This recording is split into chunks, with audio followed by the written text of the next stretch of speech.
Në pikën që du të respektojmë turizmin. Me çfarë, me drog?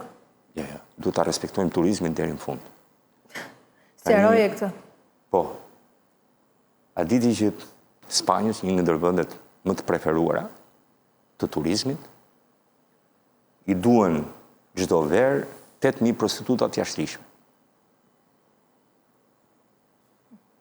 Spanja nuk i ndalon.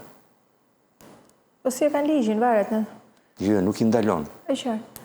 Tani këtu ne e kemi parë dhe si fenomen këtu, po sot po flasim për drogë që po kapet në shënjim. Ne nuk mund të lejojmë vatra ku mund të ketë egzagjerime të kësaj.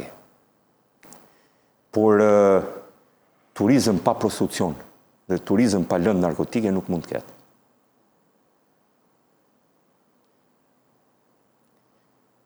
Do thuash, është pak e egzageruar ta thuash në këtë lloj forme. Po ja që kështu është turizmi në gjithë botën. Më thuaj një plazh në botë që nuk ka këto dy të tilla. Po ma gjete një plazh në botë, do t'i jap të drejtë dhe do t'a sulmoj, do t'i jap të drejtë edhe policisë që t'a sulmoj.